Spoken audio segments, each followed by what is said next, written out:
Salam ildeşlerim. Benim diyecek olan zadım hemmemizin bilişimiz yağlı. Haramgulu Kliçkası bilen Kurbanqulu Berdimuhamedov Türkmenistan'na islenni diye edip otur. Kanun değiştirmesi gerekse kanun değiştiriyor. Adamların ıkbalını değiştirmek gerekse ıkbalını değiştiriyor. Yegenlerin canı neme çekse o oluyor. Adamların yaşacık kızları okuwa dik geliyor. İnstitutlara kızım okusun dik koy veriyorlar. Onu olsa Cemal Saparova zakaz ediyorlar. Yegenlerine kızlarımızı zorluyor. Hemmemiz şunun için ağız ver bol olun. Çemçelep yığınlarımızı çanaklap dökmelin. O yerde haramgulu yegenler bilen ağız ver olup adamları eziye. Şunun için bizim ağız ver olup Türkmenistan'ı elimize alıp Kurbanqulu Berdimuhamedov haramgulu Kliçkalı onu yok etmen uğruna çıkalım.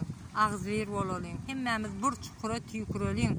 Her gaysimiz kellemize göre, akılımıza göre YouTube'yu açım olup öz başımıza böyle işler etmeliyim. Hayiş sizden. Başta şunu başlan vaktimiz hiçmin ayrı YouTube'si yoktu. Yine de böyle yapmalıyım. Ağız ver olup çıkmalı mı? Mitinge çıkmalı mı? Bile çıkalım. Hemmemiz birlikte. Burada neme etmeli olsa Halmıra dağı var. Sapar ağı var. Bunlar bilen akıllaşıp edelim. Dur Sultan öz kellesine göre edecek deyip yine otur dıvıtı onandı. Dıvıtı çıkarıp alacaktı. Her çıkarıp alanak. Yine 1. sentyabrdan hem yol açılar. Depor dedik koy verir.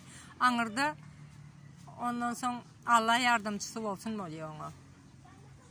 Şunun için ağzımız aşağı yetenle burnumuz kanamasın. Hayiş ildeşlerim ben size sesleniyen.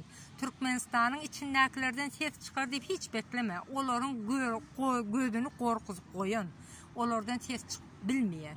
Şunun için daşından biz ayağa kalalım, ağzı bir olalım.